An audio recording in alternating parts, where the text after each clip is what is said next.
बिस्मिल्लाहिर्रहमानिर्रहीम। Hello friends, कैसे हैं आप लोग? आई होप इंशाल्लाह खैरियत से होंगे। तो चलिए बात करते हैं आज के टॉपिक की। आज की जो मेरी तकरीर है या स्पीच है वो America and Israel versus Iran की जो जंग चल रही थी पिछले 40 दिनों से, उसको अभी फिलहाल 2 हफ्ते के लिए सीज फायर का ऐलान कर दिया गया है दोनों कंट्री की तरफ से, अमेरिका एंड इजराइल और वर्सेस ईरान की तरफ से, दोनों तरफ से, यानी डबल सीज फायर है दोनों कंट्री की तरफ से इसके। और ईरान ने जो 10 पॉइंट का अपना फार्मूला दिया था उसको अमेरिका ने एक्सेप्ट कर लिया है। तो वो क्या 10 फार्मूला था, इसके बारे में हम लोग बात करेंगे और साथ ही साथ ये भी बात करेंगे कि अमेरिका ने ऐसा उनकी ईरान की शर्तों को क्यों मान लिया, ईरान ने कैसे अमेरिका को झुका दिया। ये एक वर्ल्ड पावर को, ये बहुत बड़ी बात है। क्या नया वर्ल्ड पावर ईरान आने वाले समय में हो सकता है? अभी तक सेकेंड वर्ल्ड वार के बाद अभी तक अमेरिका ने जो भी जंगें की उसे अपनी शर्तों पे उसने मनवाया है, लेकिन पहली दफा ऐसा हुआ है कि ईरान के सामने उसे झुकना पड़ा है। तो चलिए हम लोग अपने टॉपिक को स्टार्ट करते हैं। मेरी आपसे गुजारिश है कि मेरे इस वीडियो को आप लोग ज्यादा से ज्यादा लाइक करें और सब्सक्राइब करें। तो देखिए फाइनली हुआ क्या कि जो America and Israel versus Iran जो जंग था उसमें उसको लेकर काफी मतलब कि आलोचना हो रही थी, क्योंकि अमेरिका गलत तरीके से ईरान पर घुसकर और उनके सॉवरेनिटी पर अटैक कर दिया, जैसे कि बच्चों के स्कूल पर, लड़कियों के स्कूल पर अटैक कर दिया जिसमें 160 महिला मारी गई। प्लस ईरान ने होर्मुज स्ट्रेट, जिससे पूरी दुनिया में 20% तेल का आयात निर्यात होता, उसको चोक कर दिया, जिससे अमेरिका को झुकना पड़ा। उसको एक वेपन की तरह इस्तेमाल किया, तो जिससे यूरोप में भी तेल की क्राइसिस होने लगी, अपने भारत में भी गैस सिलेंडर ऑयल की क्राइसिस होने लगी। तो इन सबको लेकर उसको झुकना पड़ा है। तो ईरान ने कहा था कि मेरा ये 10 पॉइंट है, इस 10 पॉइंट को जब अमेरिका मानेगा तो मैं सीज फायर कर दूंगा। तो इसमें मध्यस्थ की भूमिका किसने निभाई? इसमें मध्यस्थ की भूमिका पाकिस्तान ने निभाई। वहाँ के प्राइम मिनिस्टर शहबाज शरीफ और फील्ड मार्शल जो वहाँ के आर्मी चीफ है आसिफ मुनीर साहब ने इस जंग को रुकवाने में बहुत अहम किरदार निभाया है। और इस 10 सूत्रीय फार्मूले को अमेरिका ने फिलहाल के लिए माना है। अभी इसको लेकर 10 अप्रैल को इस पर लेकर इस्लामाबाद में अमेरिका और ईरान की तरफ से लोग आएंगे। इस 10 पॉइंट पे और डिटेल में चर्चा होगी। और ये बहुत ही अच्छी खबर है कि America and Israel versus Iran की जंग में पाकिस्तान ने इसमें अहम भूमिका निभाई। क्या जिससे पाकिस्तान की छवि इंटरनेशनल रूप से और अच्छी साबित होगी। तो क्या यहाँ पे भारत नहीं हो सकता था? अगर भारत मध्यस्थ कराता तो ये हमारे लिए गर्व की फख्र की बात होती, क्योंकि पाकिस्तान को हम जानते हैं कि टेरर फंडिंग वगैरह करता, भारत में आतंकवाद जैसी घटनाएं कराता, उसने ये करवाया, ये मेरे को पसंद नहीं आया। मैं चाह रहा था कि अपना मुल्क भारत होता, भारत मध्यस्थ की भूमिका निभाता और भारत इस युद्ध को रुकवाता। तो ये बहुत अच्छी चीज होती हमारे लिए, है ना। तो चलिए बात करते हैं क्या वो 10 पॉइंट है जिसको लेकर ईरान के 10 पॉइंट है जिसको लेकर अमेरिका सहमत हो गया है और 2 हफ्ते के लिए सीज फायर कर रहा है। तो देखिए पहली शर्त ये है, स्क्रीन पे आप देख सकते हैं। पहली शर्त ये है ईरान की, Iran 10 points counter proposal definitive demands for Islamabad accords April 2026। Islamabad की तरफ से, जैसा मैंने बताया, पाकिस्तान की तरफ से ये मध्यस्थता हुआ है। तो पहला पॉइंट है परमानेंट वार एंड। इसमें कहा गया है definitive termination of hostility with US Israel rejecting temporary cease fire. इसमें यह कहा गया पहले पॉइंट में कि आप परमानेंट वॉर को खत्म करेंगे, मतलब कि ये नहीं कि आप अस्थायी रूप से सीज फायर करेंगे, आपको परमानेंट युद्ध को खत्म करना होगा, भविष्य में आप ऐसा अटैक दोबारा नहीं करेंगे, है ना। फिर दूसरा बात यह कहा in to regional conflict cessation of hostility across the region including proxy conflict. आप जो इन टू रीजनल कॉन्फ्लिक्ट, जो हमारे जो प्रॉक्सी ग्रुप हैं इस रीजन में, आप उनके साथ भी आप शत्रुता समाप्त करेंगे। हॉस्टिलिटी शत्रुता को आप समाप्त करेंगे। हमारे प्रॉक्सी जैसे लेबनान के हिजबुल्लाह हुए ना, यमन के हुती हुए ना, मिलिशिया इराक वगैरह के, उन पर भी आपको हमला नहीं करना है, या हमास हुआ फलस्तीन का, उस पर भी आप हमला नहीं करेंगे। इनटू रीजनल कॉन्फ्लिक्ट उन पे आपको हमला नहीं करना है। तीसरा पॉइंट उसने दिया सिक्योरिटी गारंटी, और उसने ईरान ने कहा कि आपको गारंटी देनी होगी कि भविष्य में भी आप ऐसा अटैक नहीं करेंगे और टारगेटिंग किलिंग नहीं करेंगे, जैसे कि आयतुल्ला अली खamenei साहब और 40 लीडर को जो मार दिया गया, वहाँ के नेता को, ईरानियन नेता को, या हिजबुल्लाह के हसन नसरुल्लाह, या मतलब इन लोगों को भी जो टारगेटिंग किलिंग करते हैं, आप उसको भी नहीं करेंगे। आपको सिक्योरिटी गारंटी देनी होगी। Binding US Israel commitment against future strike on Iran on it's territory, मतलब फ्यूचर में भी आप ऐसा अटैक नहीं करेंगे। तीसरा पॉइंट ये कहता है। फिर चौथा पॉइंट कहता है complete sanction lifting, removal of primary and secondary sanction plus release of frozen asset. इसका मतलब ये हुआ चौथे पॉइंट का कंप्लीट सैंक्शन। आप मतलब हमारे पे जो प्रतिबंध लगाए हैं करीब 1989 से, यानी जो इस्लामिक क्रांति जब से आई 1979, एक तरीके से 1980 समझिए, तो वहां से लेकर अब तक जो 2026 में जो सैंक्शन लगा हुआ है, आप उसको कंप्लीट पूरी तरीके से खत्म करेंगे, चाहे वो प्राइमरी सैंक्शन हो चाहे सेकेंडरी सैंक्शन हो। प्राइमरी सैंक्शन का मतलब ये होगा कि अमेरिका देश का कोई भी नागरिक या अमेरिका की कोई भी बैंक या कोई भी संस्था ईरान से मतलब कि कोई भी आयात निर्यात नहीं करेगी ना, ना ये हुआ। और सेकेंडरी का सैंक्शन ये हुआ कि मतलब कि जैसे कि अब सेकेंडरी सैंक्शन समझाने के लिए मैं ये समझाऊं, जैसे अमेरिका ने प्रतिबंध लगाया है प्राइमरी सैंक्शन की, हम अमेरिका देश का कोई भी व्यक्ति कोई भी संस्था ईरान से एक मतलब कि व्यापार नहीं करेगा, ट्रेड नहीं करेगा ना।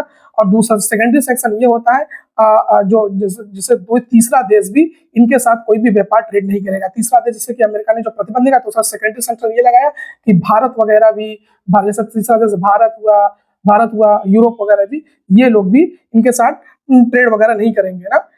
अगर ऐसा करते हैं तो हम अमेरिका जो सुविधाएं देता है उनको बंद कर देगा, जैसे स्विफ्ट वगैरह से निकाल देगा ना, और डॉलर वगैरह का इस्तेमाल या फाइनेंशियल बैंक का इस्तेमाल वर्ल्ड बैंक IMF से जो लोन वगैरह दिलवाता है वो दिलवाने नहीं देगा ना, मतलब अपने सुविधा नहीं देगा, ये कहने का मतलब है इनका। और plus release of frozen asset, मतलब इसका मतलब ये हुआ कि जो भी ईरान की जो संपत्ति है, एसेट संपत्ति है जो कि विदेशी बैंकों वगैरह में है, उसको अमेरिका ने फ्रीज करवा दिया है।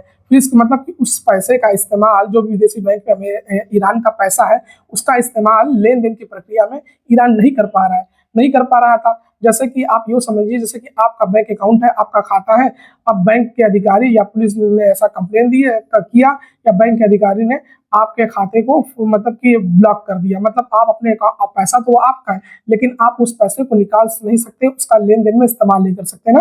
तो उसी तरह अकाउंट फ्रीज का मतलब, या फ्रीज एसेट का मतलब ये हो गया वो आपका मतलब विदेशी बैंक में ईरान का पैसा संपत्ति जो भी है, लेकिन उसका इस्तेमाल ईरान नहीं कर सकता। तो इसका कहने का मतलब ये है चौथे पॉइंट कंप्लीट सैंक्शन, आप पूरी तरीके से प्रतिबंध को हटाएंगे, ये चौथे पॉइंट का मतलब हुआ। पांचवा पॉइंट है रिकंस्ट्रक्शन एड एंड कंपनसेशन। आप रिकंस्ट्रक्शन है, जो भी आपने हमारा इंफ्रा नुकसान किया, चाहे ब्रिज तोड़ा है, चाहे हमारे शहर पे नुकसान जो किया है, चाहे स्कूल वगैरह जो टूटे हैं, उसके लिए आप एड दोगे ना, सहायता दोगे, प्लस कंपनसेशन दोगे, कंपनसेशन उसका मुआवजा दोगे, ये आपकी तरफ से। और उसमें क्या लिखा है, US Israel funding for war damage, US और इजराइल मिलकर फंड करेंगे ना जो युद्ध के दौरान डैमेज हुआ है, इंफ्रास्ट्रक्चर एंड डैमेजेस, इंफ्रास्ट्रक्चर जो डैमेज हुआ है, यूएस इजराइल मिलकर उसका मुआवजा देंगे, ये कहने का मतलब। 6 पॉइंट क्या है, state of Hormuz protocol regulated safe passage under Iranian military coordination and technical oversight regulation, मतलब स्टेट ऑफ हॉर्मुज पे जो है वो हमारा ही कंट्रोल बना रहेगा ना, और जो भी जहाज गुजरेगी वो हमारे मिलिट्री के देखरेख में गुजरेगी। इसका कहने का मतलब ये क्योंकि स्टेट ऑफ हॉर्मुज पे हमारी सॉवरेनिटी बनी रहेगी, इस पर कोई तीसरा देश अमेरिका वगैरह हस्तक्षेप नहीं कर सकता है। हम जिस जहाज को चाहेंगे वो जाएगा, जिसको नहीं चाहेंगे नहीं जाएगा, लेकिन फिर भी हम सभी जहाज को जाने देंगे। वो प्रतिबंध हम हटा ले रहे हैं, जो अभी हमने जहाजों को रोका है, फिलहाल के लिए मैं उसको हटा लेता, सभी जहाज को जाने दूंगा, लेकिन वो मेरी मर्जी से, जो भी जहाज जाएगी मेरी मर्जी से जाएगी ना। इसका कहने का मतलब ये हमारी मिलिट्री निगरानी करेगी, इसका कहने का सेंस ये है। और क्योंकि चाइना ने भी ये बात बोली है कि स्टेट ऑफ हॉर्मुज जो है वो ईरान का है, क्योंकि ईरान का उस पर संप्रभुता सॉवरेनिटी है। सॉवरेनिटी संप्रभुता का मतलब ये हुआ, सॉवरेनिटी का मतलब ये हुआ कि वो आपका अपना क्षेत्र है, उस क्षेत्र पर कोई तीसरा देश हस्तक्षेप नहीं करता, आपके आंतरिक मामले में कोई तीसरा देश हस्तक्षेप नहीं करेगा, क्योंकि यूएन क्लॉज का रूल है, ये है कि उनकी 200 नॉटिकल माइल्स तक मतलब कि आपका जो भूभाग है उस जमीन से समुद्री सीमा 200 नॉटिकल माइल तक, यानी करीब 300 किलोमीटर तक उस देश का क्षेत्राधिकार होता है। हाँ, इसको बोलते हैं एक्सक्लूसिव इकोनॉमिक जोन, यानी विशेष आर्थिक क्षेत्र, EEZ बोलते हैं, या अनन्य आर्थिक क्षेत्र भी बोल सकते हैं। तो 12 नाटिकल जो माइल्स होता है जो भूभाग से, उस पर पूर्ण अधिकार होता है, पूर्ण अधिकार होता है। और उसके बाद जो होता है 200 नॉटिकल माइल्स तक, उस पर संसाधन से रिलेटेड अधिकार होता है। तो करीब 30 किलोमीटर तक हॉलोवे स्टेट है, और उस पर उसका यही कहना है कि भाई 200 नॉटिकल माइल्स तक उस देश का सॉवरेनिटी होती है। तो चाइना का यही कहना है। तो आप उसमें हस्तक्षेप क्यों, ईरान को क्यों मना कर रहे हैं कि आप उसमें हस्तक्षेप नहीं करिएगा? हाँ, इसका कहने का ये मतलब ये है। और उसके साथ साथ ये भी 7वां पॉइंट ये बताया गया, $2 million fee per ship Iran to impose and collect fee from all passing vessel to fund reconstruction. Iran क्या करेगा, जो भी शिप, जो भी जहाज हॉर्मुज स्ट्रेट से मतलब पास होगी, उससे $2 मिलियन का फीस लेगा, और जो भी नुकसान हुआ होगा उसका रिकंस्ट्रक्शन, उसका रिकंस्ट्रक्शन वगैरह करेगा उस जगह, उस क्षेत्र पर। ये 7वें पॉइंट का मतलब है। 8वां पॉइंट क्या है, session of Israel strike on Hezbollah. Israel जो है, जो अपना स्ट्राइक कर रहा है हिजबुल्ला पर, उसे सेशन समाप्त करेगा ना, अपने स्ट्राइक को पूरी तरीके से समाप्त कर देगा। हिजबुल्लाह के ऊपर जो अटैक कर रहा है कौन, इजराइल, उसे समाप्त करना होगा। Immediate halt to Israel operation against Hezbollah and Lebanon territory, और लेबनान टेरिटरी से उसे हटना होगा। ये सब चीजें इसमें बताई गई है ना। 9वां पॉइंट है protection of regional allies, protection guarantee against US Israel targeting of Iran allies and proxies. अब 9वां पॉइंट ये कहता है प्रोटेक्शन ऑफ रीजनल एलाइज, हमारे जो भी रीजनल एलाइज है, आप उस पर targeting guarantee against US Israel guarantee दे कि targeting of Iran allies, US मतलब यूएस और इजराइल गारंटी हमें देंगे। एक मिनट बता रहा हूँ। Guarantee against US Israel targeting of Iran allies, guarantee देंगे कि हमारे ईरान मतलब यूएस और इजराइल गारंटी दे कि ईरान पे टारगेट नहीं करेंगे और हमारे एलाइज पे टारगेट नहीं करेंगे और हम प्रॉक्सी पर टारगेट नहीं करेंगे। जैसे इसका कहने का मतलब ये है कि यूएस और इजराइल इस बात को इंश्योर करें, कंफर्म करें कि हमारे जो भी एलाइज हैं, जो भी प्रॉक्सी हैं, उन पे ये अटैक नहीं करेंगे। जैसे लेबनान के हिजबुल्लाह पर अटैक नहीं करेंगे, यानी लेबनान पर अटैक नहीं करेंगे, फलस्तीन पर अटैक नहीं करेंगे, हमास पे अटैक नहीं करेंगे, यमन पे अटैक नहीं करेंगे ना, हुती पे अटैक नहीं, इराक मिलिशिया पर अटैक नहीं करेंगे। उनका कहने का जो भी हमारे एलाई है, हमारे दोस्त हैं, उन पर भी अटैक नहीं करना होगा। 9 पॉइंट मतलब ये। और 10वां पॉइंट ये सॉवरेन राइट रिकॉग्निशन, यानी हमारे जो संप्रभुता का अधिकार है उसको आप मान्यता देना होगा। Acceptance of investment under NPT, हम अपना यूरेनियम का इन्वेस्टमेंट करेंगे अंडर एनपीटी के तहत, आप उसे रोकेंगे नहीं। टर्मिनेशन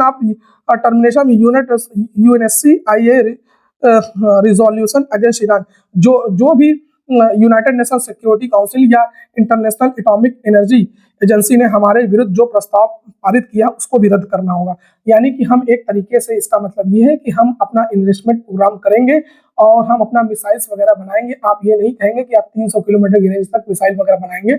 हम क्योंकि हमारी सॉवरेनिटी की बात है, हमारी सुरक्षा की बात है, भविष्य में ऐसा कोई अटैक हुआ तो हमारे पास एडवांस लेवल का मिसाइल होना चाहिए ना, ड्रोन्स होना चाहिए। आप ये क्यों कर रहे हैं कि आप इतने ही 300 किलोमीटर की रेंज तक रखेंगे? इस पॉइंट के अंदर ये सब कुछ आ गया। और जो यूनाइटेड नेशन सिक्योरिटी ने ये हमारे विरुद्ध जो प्रस्ताव पारित किया उसको रद्द करवाना होगा टोटली। यानी एक तरीके से इसके माध्यम से ये बताया, ईरान ने ये कहा है कि अब भविष्य की दिशा हम जो हमारे देश की है, हमारे इंटरनल मामले में आप हस्तक्षेप नहीं करेंगे। ये सेकेंड वर्ल्ड वॉर के बाद पहली दफा ऐसा हुआ है, पहली बार कि ईरान ने किसी देश ने इस तरीके से अपनी शर्तों पर युद्ध को रुकवाया है। ये बहुत बड़ी बात है। और ईरान, क्योंकि अमेरिका ने ये कह दिया था कि मैं ईरान के सभ्यता को पूरी तरीके से समाप्त कर दूंगा, उनके ब्रिजों को तोड़ दूंगा। हाँ, अभी 2-3 दिन पहले उन्होंने धमकी दी, उनके पूरे जितने भी पुल हैं उनको तोड़ दूंगा, रेलवे स्टेशन को निशाना बनाऊंगा, स्कूल को निशाना बनाऊंगा और जितने भी पावर प्लांट है बिजली से रिलेटेड उसको खत्म कर दूंगा। तो कल की रात में क्या हुआ था कि वहाँ के, क्योंकि कल रात की धमकी थी कि हम पूरी तरीके से ईरान को नष्ट कर देंगे, उसकी सभ्यता को खत्म कर देंगे, तो वहाँ के जितने भी ईरान के नागरिक थे वो सारे लोग रोड पर आ गए, पुल पे कोई चला गया, सारे लाखों लोग पुल पे चले गए, लाखों लोग जहाँ से बिजली बनती है बिजली संयंत्र पे चले गए, लाखों लोग नतांज, इस्फहान, बुशहर जहाँ पे इनका परमाणु ठिकाना है ईरान का, वहाँ पे चले गए। तो इन सब देखकर वहाँ की जनता का दबाव को देखकर अमेरिका को भी पीछे हटना पड़ा। अगर अटैक कर देता, कई नागरिक मारे जाते, जिससे जेनोसाइड होता, अमेरिका की बहुत बेइज्जती होती कि ना, कि मतलब उन्होंने, वहाँ की आवाम ने ये तय कर लिया था कि हम शहीद होंगे, हम डरेंगे नहीं अमेरिका के आगे, भले इसके आगे कुछ करना, भले हमारी जान ही क्यों न जाए। ये बहुत बड़ी बात है ये, है ना। और इसको लेकर देखिए डोनाल्ड ट्रंप साहब ने शहबाज शरीफ का ट्वीट देखिए। शहबाज शरीफ ने जो समझौता करा, उनका ट्वीट ये है, with the greatest humility I am placed to announce that the Islamic Republic of Iran and the United State of America along with their allies have agreed to immediate ceasefire everything including Lebanon and a severe effective immediate। उनका ये कहना है कि मतलब ये मानवता के लिए बहुत अच्छी चीज़ है, और इस्लामिक रिपब्लिक ने, ईरान ने और यूनाइटेड स्टेट ने, दोनों ने देखिए ये तय कर लिया कि हम सीज फायर नहीं करेंगे और आपके एलाई पर भी नहीं करेंगे। ये बहुत अच्छी बात है। आई वार्मली वेलकम टू, मैं इसका वेलकम करता हूँ जैसे extend graduate to the leadership of both countries का, दोनों कंट्री का मैं शुक्रिया अदा करना चाहता हूँ। The delegation Islamabad on Friday, और जो डेलीगेशन है दोनों देशों यूनाइटेड स्टेट और ईरान का, वो जुमे के दिन यानी फ्राइडे वाले दिन 10 अप्रैल को यहाँ पर आके नेगोशिएट करेंगे। इस 10 एग्रीमेंट पर एक बातचीत होगी, गहन बातचीत होगी। उन शहबाज शरीफ का ये ट्वीट है, उन्होंने बाहर। और अब इसके बाद देखिए आप, इनका ट्वीट आपको दिखा देता हूँ। शहबाज शरीफ के बाद ट्वीट किसका दिखा दूं? हाँ, डोनाल्ड ट्रंप साहब का ट्वीट देखिए आप। डोनाल्ड ट्रंप साहब का ट्वीट आप देख सकते हैं। Based on conversation with prime minister Shahbaz Sharif and field marshal Asif Munir of Pakistan and where they requested I hold off the destruction force being sent tonight to Iran and subject to the Islamic Republic of Iran agreeing to the complete, immediate and safe opening of the state of I agree to the suspend the bombing attack of Iran for a period of 2 weeks. This will be a double-sided ceasefire। इनका भी कहना ये है कि ये जो ceasefire है दोनों देशों की आपसी सहमति से, नहीं डबल, दोनों देशों की रजामंदी से ceasefire लिया गया है। ceasefire युद्ध विराम को तोड़ा गया है और साथ ही साथ हॉर्मुज स्ट्रेट को खोला जाएगा। ये अच्छी बात है और उन्होंने शुक्रिया अदा किया एक तरीके से कि हमसे उन्होंने रिक्वेस्ट किया था प्राइम मिनिस्टर और शहबाज शरीफ ने और फील्ड मार्शल मुनीर ने। इसमें यह कहा गया और 10 पॉइंट्स पे जो बात हुई प्रपोजल, हमने उनको एक्सेप्ट किया। इस तरीके से ये डोनाल्ड ट्रंप का कहना है, ये पूरा पढ़ लीजिएगा उनका ट्वीट। फिर उसके बाद अब्बास अराक्ची साहब का ट्वीट देखिए, उन्होंने क्या ट्वीट किया है। उन्होंने ट्वीट किया, on behalf of the Islamic Republic of Iran, I express gratitude and appreciate for my dear brother Prime Minister of Pakistan Shehbaz Sharif and Field Marshal Asif Munir साहब their effort to end the war in the region। उनका मैं शुक्रिया अदा करना चाहता हूँ पाकिस्तान के prime minister और फील्ड मार्शल आसिफ मुनीर का, उन्होंने वार इस रीजन में वार को रुकवाने में अहम किरदार निभाया। In response to the brotherly request of PM Sarva in tweet and considering the request the US for the negotiation based on the point proposal as well as the puts on 10 points proposal। इसका ये Abbas Araghchi साहब का tweet है, लिखा है Syed Abbas Araghchi minister of foreign minister Islamic, पूरा पढ़ लीजिएगा एक तरीके से, मैं एक दिखाना चाह रहा हूँ। और दूसरा बात ये देखिए कि आप अब्बास अराक्ची के ट्वीट को खुद डोनाल्ड ट्रंप साहब भी ट्वीट करते हैं, देख लीजिए। On behalf the Islamic Republic express graduate and appreciate dear my brother. मतलब एक तरीके से दोनों देशों की रजामंदी है, क्योंकि आपने देखिए अब्बास अराक्ची का ट्वीट किसने पोस्ट किया? डोनाल्ड ट्रंप ने भी पोस्ट किया। ये इसका मतलब कि एग्रीमेंट सीज फायर का एक तरीके से हो चुका है। ये बहुत अच्छी खबर है, क्योंकि आप देख सकते हैं इस युद्ध को लेकर पूरी दुनिया में जो क्राइसिस हुई, ऑयल क्राइसिस हुई, कच्चे पेट्रोल डीजल को लेकर, गैस को लेकर, पूरा यूरोप परेशान था, भारत के लोग परेशान थे, भारत की जनता रोड पर थी, है ना। तेल नहीं मिल रहा था, प्लस बहुत से इंडस्ट्री को फ्यूल चाहिए होता, वो नहीं मिल पा रहा था, जिससे फैक्ट्रियां बंद पड़ी थी, फर्टिलाइजर फैक्ट्री बंद होने के कगार पे थी, प्लस एलपीजी सिलेंडर नहीं मिल पा रहा है, जिससे बहुत से जगह पे औरतें घर पे चूल्हे पे खाना बनाना शुरू कर दी है ना।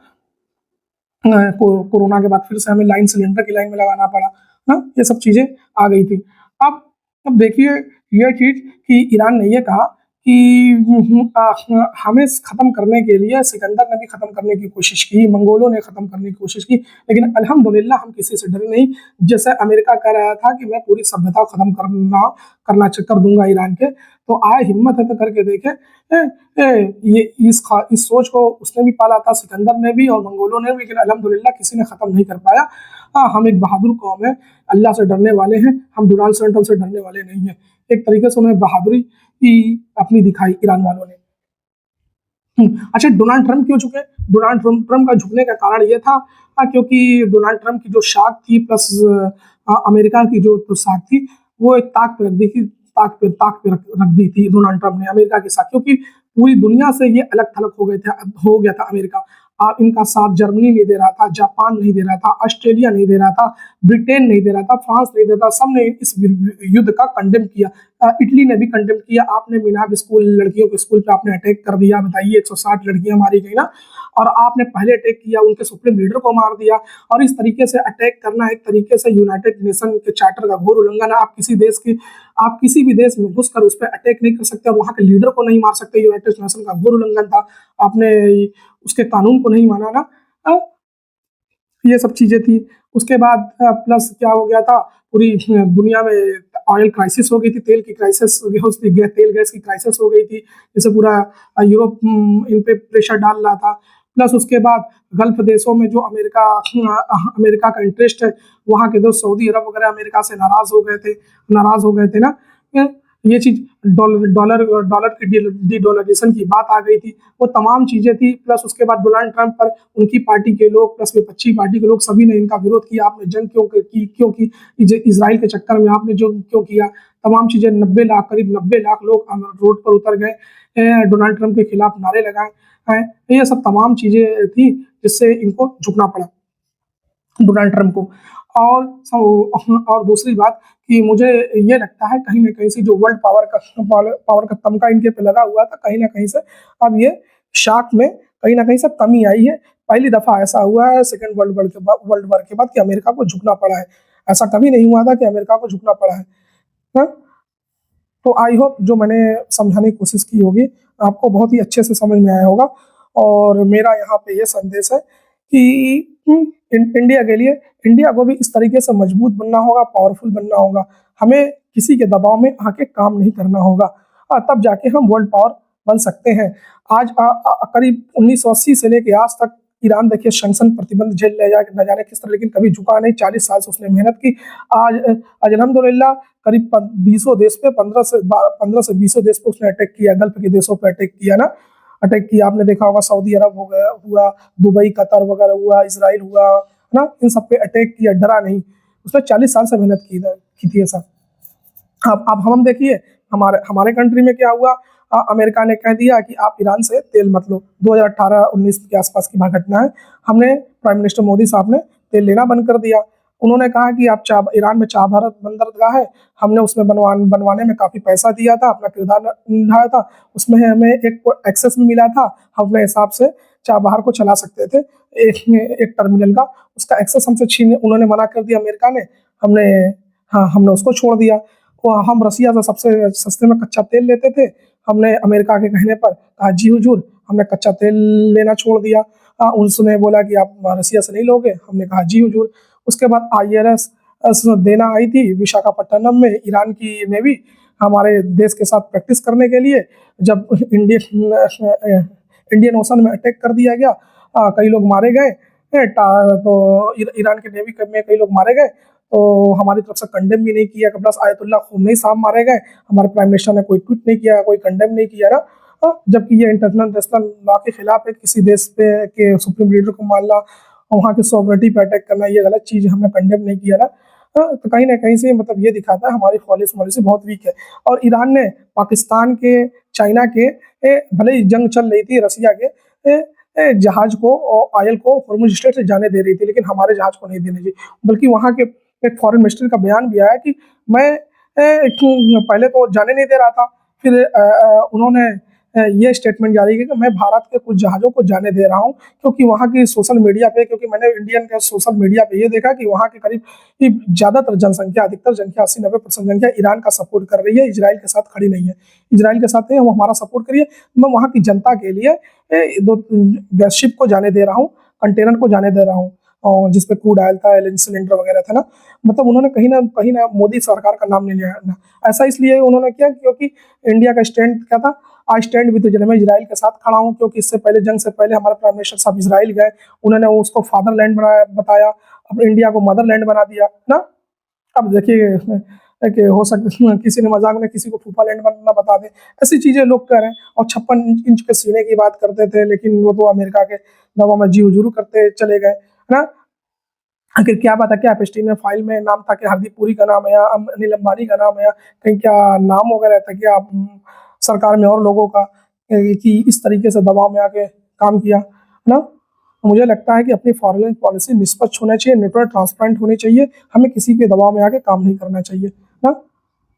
चलिए मिलते हैं फिर नेक्स्ट वीडियो में, तब तक के लिए जय हिंद, जय हिंद, अल्लाह हाफिज़।